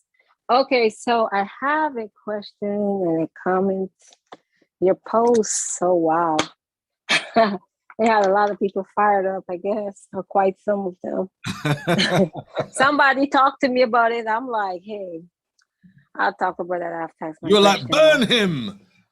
You know, I'm like, don't make no sense. I mean, I even commented to somebody's comment that was upset because like, I've been doing this for years before I actually came in, contact with you guys. And it doesn't matter how nice you try to be in addressing that obesity, overweight, right, fat issue with people. They get offended. 'Cause, like, I've been doing this for years before I actually came in, contact with you guys. And it doesn't matter how nice you try to be in addressing that obesity, overweight, fat issue with people. They get offended. 'Cause, like, I've been doing this for years before I actually came in or Right. they don't want to hear it because they want to continue in their lifestyle. And it's sad because it is prevalent amongst Black people, more so in America, African Americans. Right. And what I've observed, they think it's cute, Right. and it's not cute. You're going to get your hair done, your nails done, and you're wearing your heels and the heel can't. I'm not criticizing nobody. You can't even walk in the heels. Why not? People trying to help you and say, apart from the cute and the beauty of how whether you look nice or not on the outside, is the issues that you're dealing with health-wise, Right. And I'm like, hey, I asked my dog because I read it. I'm like, what did he say? Not because I know you. I'm not trying to ask. I didn't see nothing that you said. You said, let's address the obesity issue. And I'm like, before you said today, I figured that video was out there in social media somewhere. They posted it. Right. So when you put your stuff out there, you put it for everybody to see. Yeah, So if somebody exactly. reposts it, why you upset or whoever's taking offense, and it's sad because, then it get down to, hey, we Caribbean people and we different. We tell it like it is. It's like, you guys can't keep making the excuses. No, because we don't know any other way but to tell the truth, And now, if Dr. Amsu posted a video of me with a white gal and I'm kissing her up and stuff, watch how much people would have said, look at him, sell out. Cool. I would have been one of them too. I'm gonna tell you now, I would have been one of them too when he said that. I would have. All right, I won't post that one then. All right. Yeah. I won't post on that one. Save that one on the other account. No, but this is what I'm ahead. saying. When you post a video into public domain, it's up to now to the public are all in their rights to say whatever they're gonna say, because you now made your business everybody else's business. Yeah. And I don't know what's the purpose of that. What was the purpose of the video but in the first place? But this is a thing now where you have people policing. It's not even the obese who are complaining. It's other people defending them. Oh, you can't say that. You don't know their life. You don't know what happened to them. Yeah. You see what I'm saying? Yeah. You know what? I sum it up like this because I'm a Christian. Even Jesus offended people because he spoke the truth. So you can't, some people you're going to offend, and some people they're going to get it. You know what I mean? Some people, they don't want to hear the truth. That's the bottom line. So that's my 2 cents. No, Laverne, go ahead, Laverne. You have questions. Yeah, I know time is going. So, okay. Before I started with your program and everything, I had some stuff that I bought from, it was all vegan based, okay? And I spent some money on this stuff. And it's, the BCAA that people use when they're working out. It gives you energy. Okay. Yeah, multivitamin type thing. It has L-carotene in it. Yeah. So, okay. Creatine. So this was derived, L-creatine, yes, thank you. So this was derived from fermented sunflower. So Okay. I'm like, let me check before. So is it from the sunflower seeds? It just said usually when you have sunflower in something, it's either gonna be the oil or the seed, and the oil is from the seed anyway. Sunflower seeds are highly, highly estrogenic. Okay, I see. All righty. So what was it from sunflower seeds? It just says fermented sunflower. Okay. And because I my daughter was like, actually, and I did have my daughter look at that. And my daughter's not a little skinny girl, a skinny baby. She's a little thick Black girl, like her thickness, but she builds her muscle to be that way. You know what I mean? She thought that there was nothing wrong with it. She didn't see no problem with what you said, what you wrote there. So just to piggyback on that. But this here, like I was saying, it's from someone that is a fitness expert. I'm not going to call people's name. And what was it you asked me again? I'm sorry. You asked me something. You asked me. Oh, she's asking someone. No, you asked me something, and I was talking, just going. What was it you asked me? Because it's from sunflower. There's also fermented sunflower, and I want to use it up because I bought it and I don't want to ditch it. I just opened it today, but it seems But you so know, something Dr. Amps is always talking about, and we mentioned quite a lot on the show, is that, so, you know, BCAA, so that's branch chain or branch chain amino acids, right? So amino acids, of course, are important to body function and body growth. And it's like, you know, some vitamins like B12 and stuff that the body doesn't necessarily produce by itself. You got to get it from your food, and you got to get it from, you know, external nutrition. But as we always ask, you know, and really the basis of your question, what is the source? Where are they getting those amino acids from? How are they processing them? How are they getting them into a powder and make it into cherry flavor that you can add to your smoothies, right? Those are the questions, and those are where the toxins are creep in. So what they're not teaching you is that you can, you know, and then there's some companies out there that will try and make herbal remedies, but the herbal ones, the ones that are made properly, can't be made as cheaply as the mass-produced cheap chemicals. So it's cheaper to buy mass-produced cheap chemicals than it is to get the actual raw food or herb, which may come from, you know, Africa or India or something like that, right? And that's the competition. That's what we're up against. Why does organic food cost more? Why does eating green, eating organic, eating vegan cost more? And why do supplements that are made from raw natural ingredients cost more? Because the system is set up to produce cheap chemical knockoffs. And on top of that, agriculture, the food industry is there to go ahead. Set you up for the pharmaceutical industry. They work hand in hand. They work hand in hand. They're in cahoots.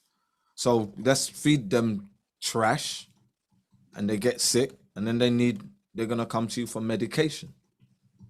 And, you know, they know nothing of nutrition. When you see your GP, they don't tell you about nutrition. Now, do you have that BCAA on hand? Yeah, I do.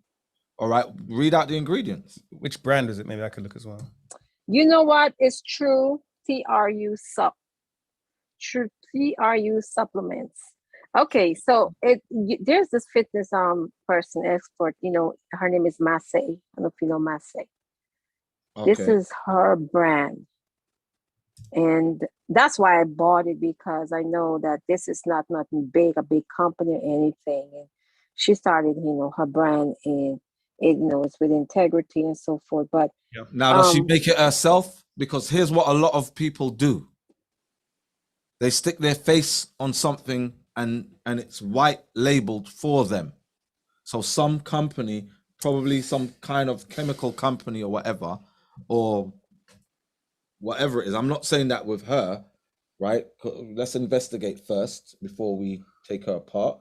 But a lot of people go to these factories and they say, here's what I want.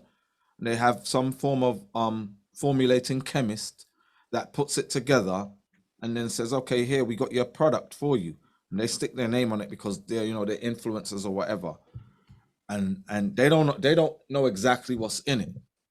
So there might be a partnership that she has with the company, or she says, you know what, I'm a fitness person, I'm gonna create a brand, but I'm gonna go to all these different outlets to produce it, manufacturers, and once I get what I want, you know, yeah. So, so did you find out the ingredients? No, I got to do that separately. So I'm looking at her site, really nice site. They're claiming that they're vegan friendly, gluten free, soy free, whatever that is, which is great. And these are claims that you can make. You find the ingredients, you put it in the chat. So I think I did not put that in. I did not put it in the chat. I'm on my phone. No, we'll do that. We'll do that. Because when I'm on my computer, it's more easier for me. So you see the silicon dioxide. Yeah. Right. So there's stuff to make natural passion fruit flavor, citric acid, stevia leaf extract, silicon dioxide. Yeah, silicon silicate. So you find her BCAA, the one that. Yeah, we're looking at the ingredients now. Okay. And I'll tell you this. I'll tell you not even a story, but anecdotally, we went through the same thing. There was a time that we went to research to see if there were companies that would make our supplements and maybe mass produce them. And so I spent weeks researching all of these companies here in America, in Mexico, in Canada, all over the country. A lot of them up in your side of in your neck of the woods, up in Jersey, and almost every single one of them wouldn't take, or they don't do tolling, taking your herbs and then making the blends for you. You have to give them your recipe. They will source the ingredients and they will put other additives in it. They will use alcohol. And so we ended up not doing it. And it's another reason why we do everything in house, because it doesn't matter how righteous you want your product to be. It's very, very difficult, nigh on impossible, to find companies that will do mass production of these types of supplements and not use, especially if they say they're an FDA approved laboratory or whatever, straight away, they're not going to be using bicarbonate of soda. They'll be using, again, silicon dioxide. They'll be using emulsifiers. And remember, and also whenever something is flavored with like a fruit flavor, there was a process to get, and it may say natural fruit flavor, but there's a process to get the flavor from the fruit into a powder or into an ingredient to add into this supplement. I'm not saying it's completely bad. I'm sure her stuff is better than others you can buy. She's made it vegan. So we're not trying to spoil her business, but we're just answering your question. We probably got a deeper dive into her ingredients and maybe know where the stuff is manufactured. But based on other things I've seen, she's claiming that they're vegan friendly. But again, straight away, we saw the silicon dioxide. Remember, anything dioxide straight away is a poison, is adverse to the body. Anything dioxide, right? Calcium silicate, we could look those up. I don't know, Laverne, whether or not you should keep taking it. Yeah, no, this was ironic. I bought it since last year, Thanksgiving, like the sales, you get the sales and so forth. Right. And I bought it and I never used any of them. And my daughter's like, Mom, why did you buy it? You have it there, you won't use it. And I don't know why I just never used them. I keep saying, I'm going to use it. And then I started, with you guys and, foreign and doing, listening to you and start on your programs, you know what I mean? Right. And today I decided to open it. Now, I'll be honest with you, I'm having a different experience in my body. And I was, telling my husband, I'm not going back to doing nothing that's going to make me uncomfortable. I can tell the difference in my body. So if I have to ditch it, I have to ditch it. I got it last year from, like I said, Thanksgiving, you catch everything on those big sales. But if once you say highly estrogenic, I'm not using it. That's with the sunflowers, right? If she has sunflower, and this is the thing, it's not understanding the nutrition or the chemical content of something. Even though there's so many stuff that's out there that's natural, and it might be natural that you actually getting it from herbs and seeds and whatever, but it's all right. What's the effect that those things have? Flax seeds, for instance. Flax seeds are high in omega-3, but it's high in estrogen at the same time.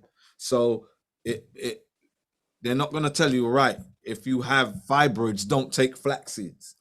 But they're going to tell you it's great. It's omega-3. Great for fighting cholesterol, and it's going to help you with energy and cognizance and whatever. But they don't tell you about that side of it. But the whole BCAA thing, amino acid thing, it's all about the meat. It's all about pushing meat. I know you can buy supplements that have the BCAAs in them, but this has come up before. I know we had a separate conversation about this, Dr. Amsu, is that the meat industry, very, very clever. Sometimes they push meat without pushing meat. They'll push meat through supplements. So you buy the supplement and it tells you, it's got just as much, 30 grams, as much as a breast of chicken. And over time, what happens is you want more, and more is more. So you'll take the amino acid and you'll take chicken. You won't take the supplement and not eat the meat, because it's very well documented and very well marketed that people that want to put on muscle and weight and go to the gym, what do? They whip up 8 eggs in the morning. They eat 2-3 steaks. They eat a whole bunch of chicken breast, and it's all about meat. But first of all, you don't have to have branched chain amino acids to gain strength, muscle, and weight. You don't have to, and you can get them from vegetables, from certain legumes. You can get them from certain nuts. So there are natural sources of the amino acids. You don't have to go to the supplement. You don't have to eat meat. And a lot of people who are vegans, and yourself, Miss Laverne, are doing wonderful things with their health and their bodies, and your whole family are, without eating meat. So you know, it's, can I say you don't need it? Let me just say that you don't need it. You know, if your goal is to, you know, look like The Rock, Dwayne Johnson, then yeah, you can go and I take some of that, you know, I anabolic, you know, but you don't no. need it, you know, Levin. Okay. Yeah, I just have it. I bought it, and I'm like, Yeah. let me just use this up. You know, you put it in the water, you drink it. I can take it with me to the gym. It gives you energy. You know, added Send it energy to us. We'll more. test it for you. Dr. Anthony tries all that stuff. He'll be out there. Clang. Oh wow, yeah, but that is just fermented sunflower. That's where the BCAA come from, the Right. fermented sunflower. So anyway, I just wanted to know. I said, let me ask because I just opened it today, and I'm like, let me ask and see if I can take this stuff if it's okay. Okay, well that was my question. Happy Thanksgiving to you guys. I don't know what Happy you really Thanksgiving. celebrate. Happy Turkey Day. Thank you. Thank Thank you. Thank you. All right. Okay. Very quickly, Dion. Before I come to you, Dion, I'm going to check in here. We spoke to Dan, spoke to Levan. Can you down? Nikki, if you are back on the IG, let me know, and then we'll get to your question. So let me know in the IG if you're back on IG, and we'll get to your question. Is that Nikia? It's Nikki AG72, A72. Okay. Yeah. So whilst waiting for her, we will go to Dion. It's been on the call for a minute. What's up, Dion? Hi, how you doing? We Hey, are doing Dion. great, Dion. How you doing? Not too bad, not too bad. I tried to get my dad on the call. He's actually on the Zoom, but he can't hear anything for some reason. And he's just had my dad's got type 1 diabetes, and he's just had a hypo while on the Zoom call. So he's gone to lie down. But I bought the Pancreagen that you recommended, and I've given it to him, but I guess for him, I'm just giving him something out of a bag, right? So he's, I guess he doesn't trust me. What is that? Menateki. You know what I'm saying? I gave him two bottles out of a plastic bag and just said, take this, please.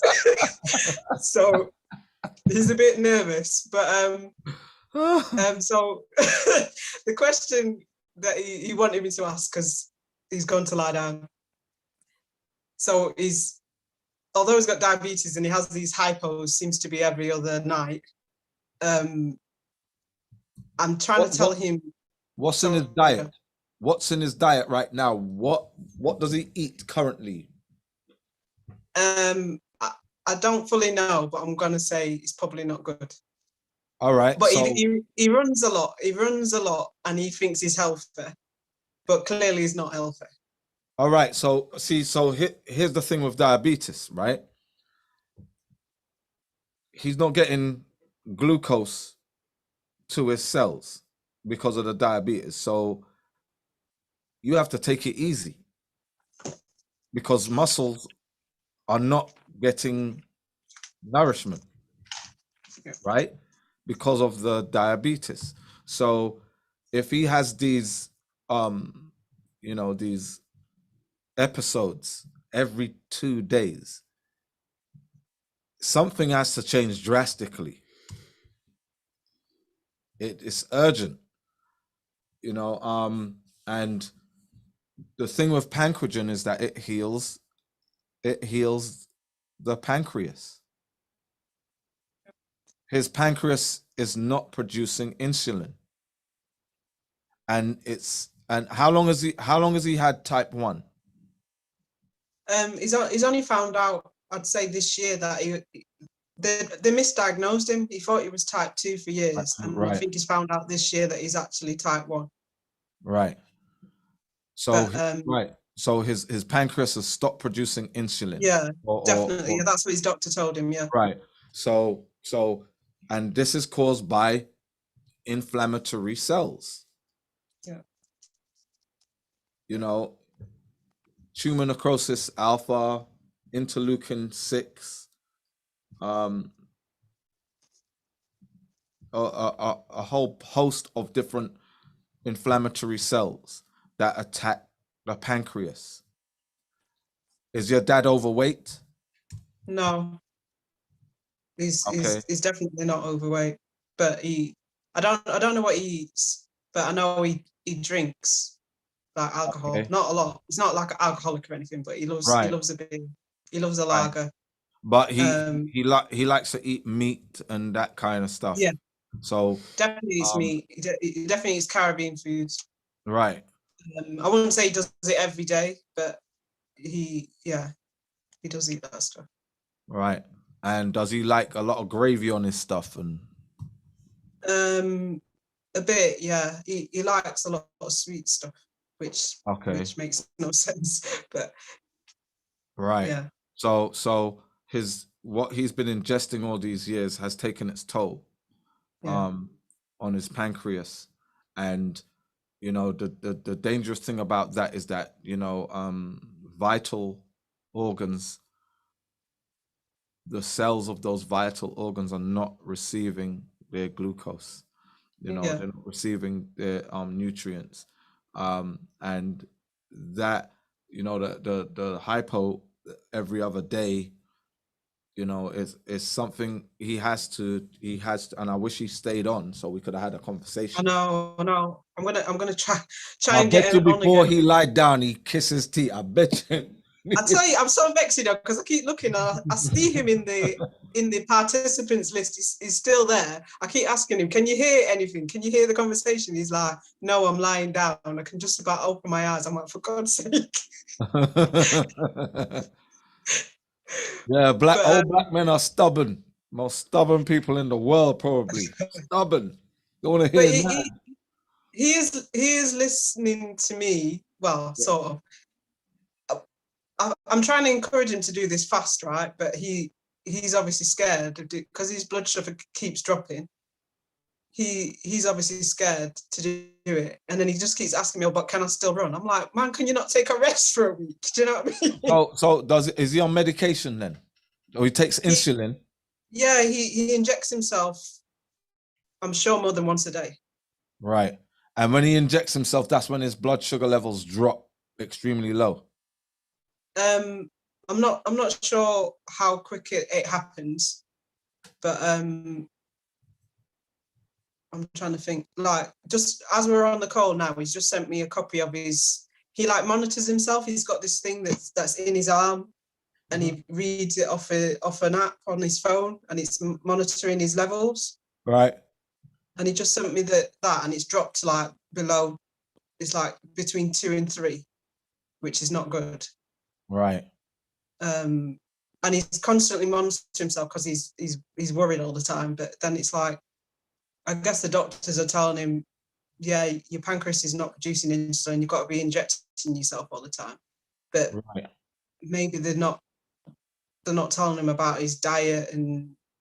And that's the worst thing about it, is that they're not telling him about nutrition. They're not telling him about, all right, cut all of this stuff out, incorporate all this stuff into your diet, right? Yeah.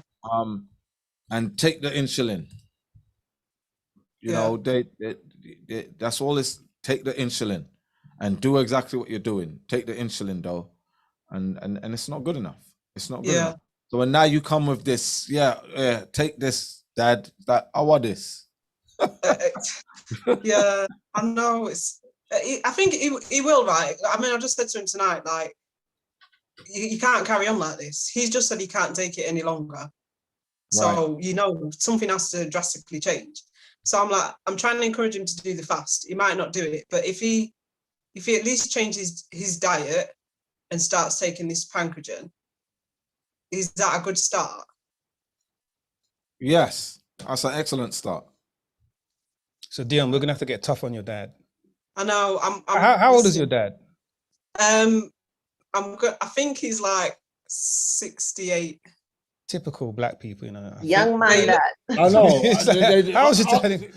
Everyone knows their mom's birthday, Right, the yeah. time of birth of their mum, how old. Yeah, but no one knows how old their dad What is. star sign is it? I don't know. I didn't grow up with my dad, so. They don't matter. It don't matter, man. You're supposed to have a tattoo, dad, and I didn't grow up with my dad, but I care. I don't want him to die, right? So that's why I've bought this stuff for him. Absolutely. But So- Dion, She's like, I don't want you to die, Dad, but I don't know when your birthday is. I know when his birthday is. I just don't know how old he is. yeah. He's trying to avoid the wind rush, wasn't he? He goes, no, I was here before. You know? So Dion, this is where we have to get real, right? And I know you're here, you bought the supplements, and you're concerned about your dad. You've even got your dad to try and join the Zoom, and baby steps. It may take him a while to come around. And 68 isn't old anymore.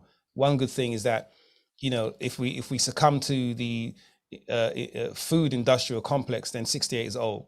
If we live the right way, then 68 isn't old. It never used to be old. I'm sure wherever you're from, Jamaica, the Caribbean, Africa, people 60 are still working, driving taxis, riding horses, and working in the farm, fighting fit and muscular. So by being sedentary, by succumbing to the diabetes, that's the downhill road. But here's the thing, Dion, you got to get tough on your dad. It sounds like you love your dad, sounds like a really cool guy, but you got to get tough on your dad. And if you want to have a private consultation, we can do that. But he's saying he doesn't want to die. He's had enough of it. He doesn't want to live that anymore. But then he takes the medication and goes, lies down in the bed, So it's going to take a drastic change. He has to do something he hasn't done before. He's got to do the damn thing, Now, whether or not he starts with a detox 14 or he starts with something else, or we do a 7 where we can put him on the Pancogen and the, we can come up with a dietary plan for him. He's got to get up. He's got to use that last bit of energy. We talked about if you're breathing. He does work out. She's saying that you go running and whatnot. Okay, so then he has willpower to do that. Well, he might be doing it because there's some bird he sees every day when he's on the track, innit? Mrs. What's her face for number 18. I think he does it. He does it to counter the alcohol that he drinks, probably. Right. So now alcohol, straight away, number one enemy of diabetes, right? Yeah. Carbs, sugar, and alcohol. So whilst his liver is supposed to be doing things for his body, it's now, I think Tanya put something on that similar into the chat. His liver's now having to deal with the alcohol. So he's got to lay off that. He's got to change his diet. And did you ask if he's a meat eater? Is he a dairy eater? She said that. He is a meat eater. All of the above, right. I reckon, yeah. Man, look.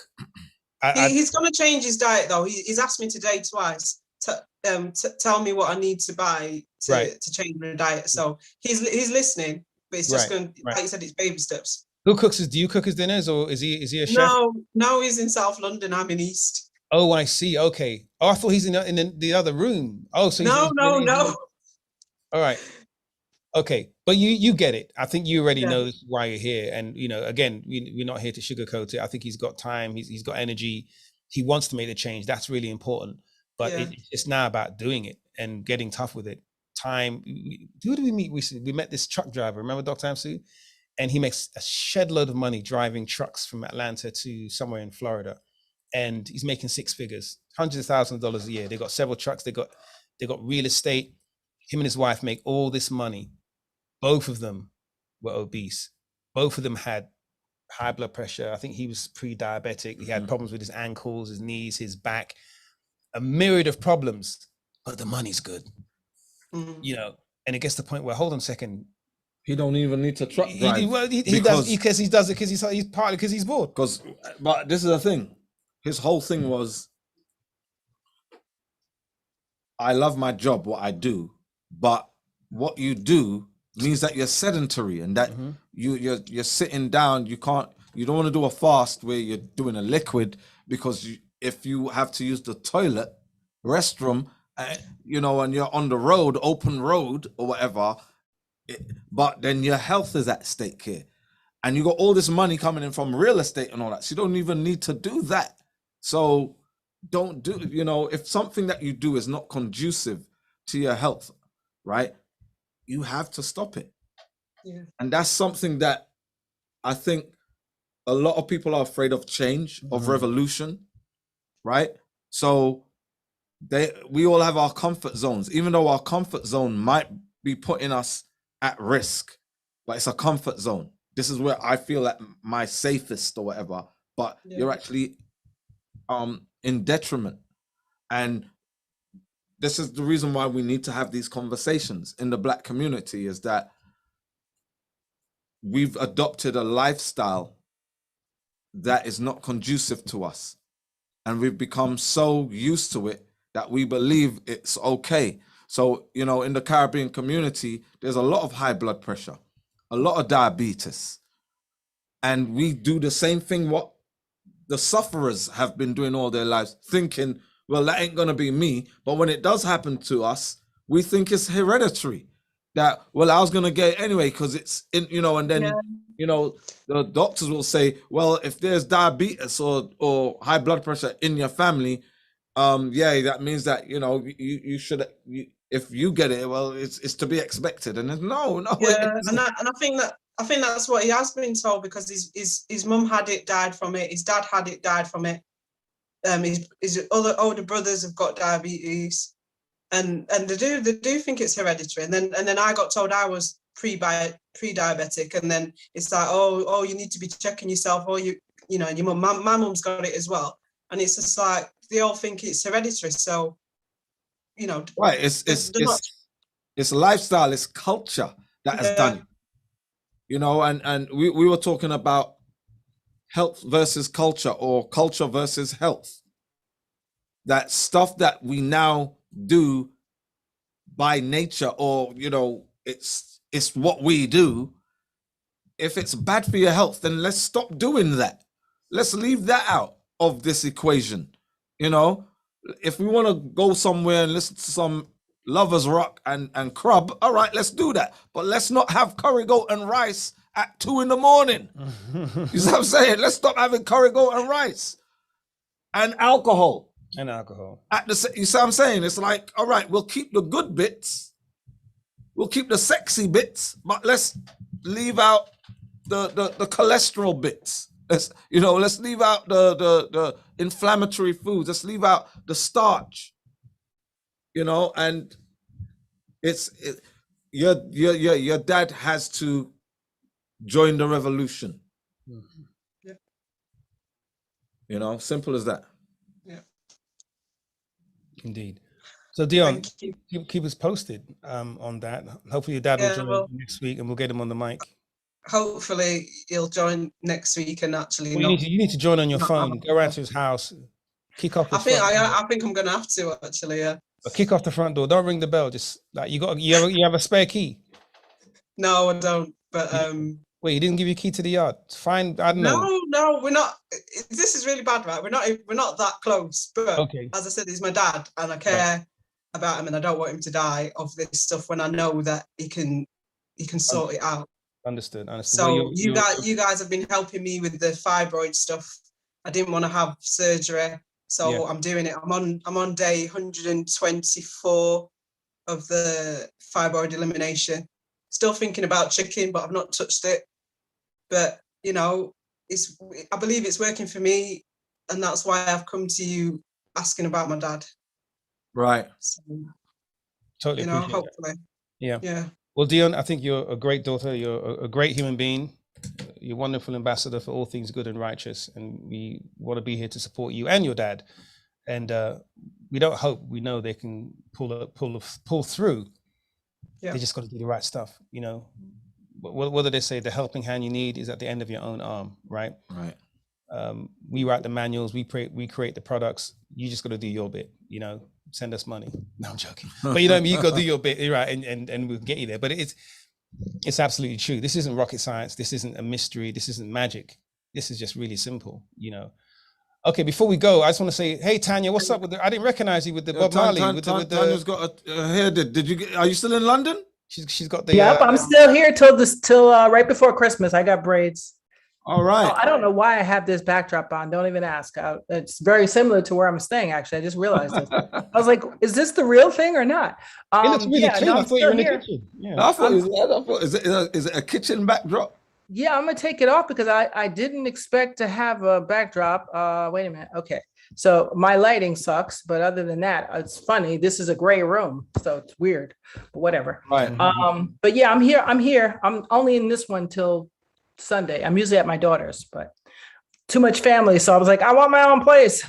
Yeah. Are you doing any shows while you're over there?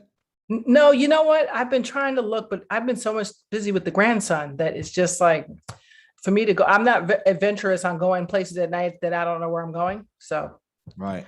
Not sure how this is going to work. I'm going to look at one before I go, but I don't know. We'll see. All right.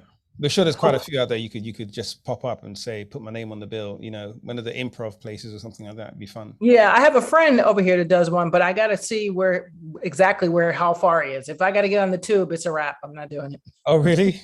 The team's the best. Oh, yeah, the COVID thing. Nah, COVID thing. I'm not doing it. Yeah. Oh, well, that's true. Yeah, that's true. I might.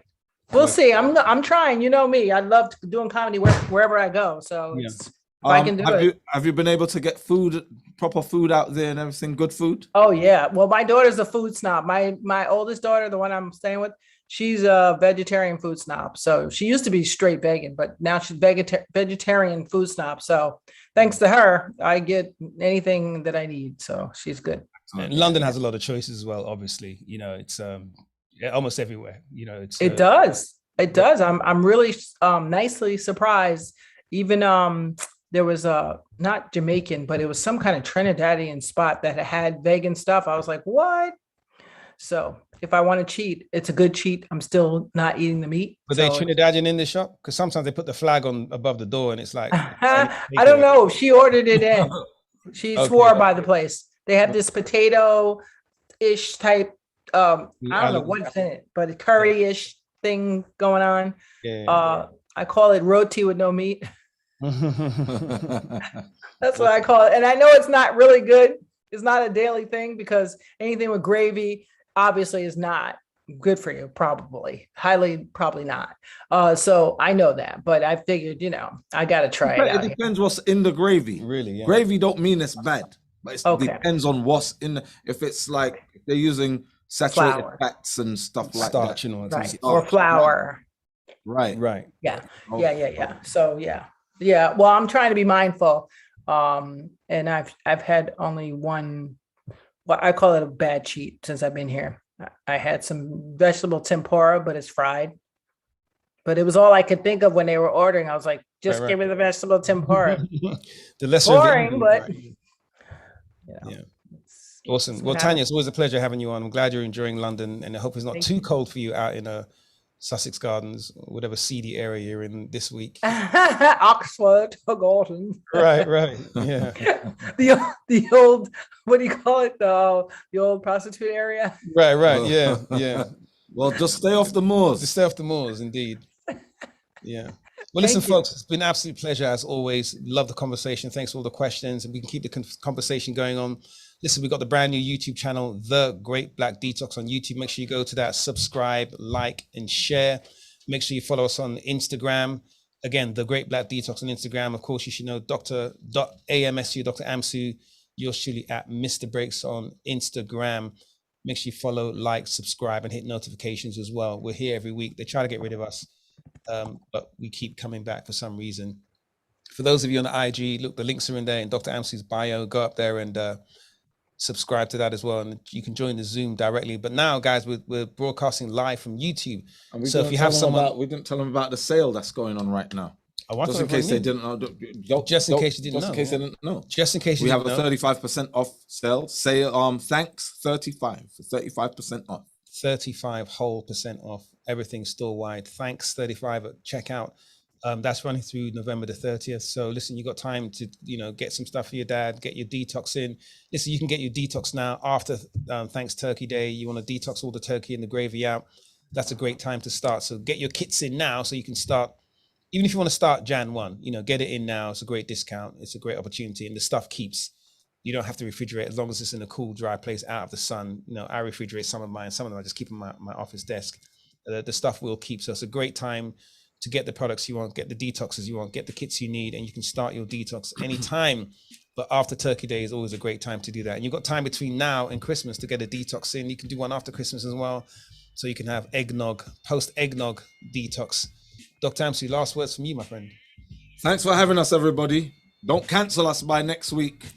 If you cancel us, you won't hear what we've got to say, Nick. You'll miss the Christmas special. We're going to do with I won't be here Christmas Day. We'll find something to do. Well, listen, guys, as always, be safe, be happy, safe detoxing, happy healing.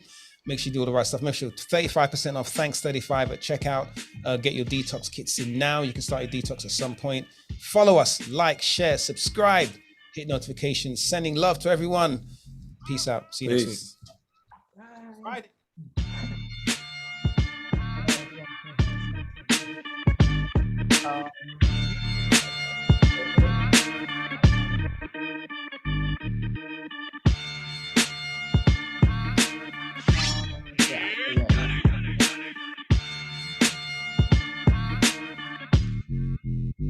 Look in the chat.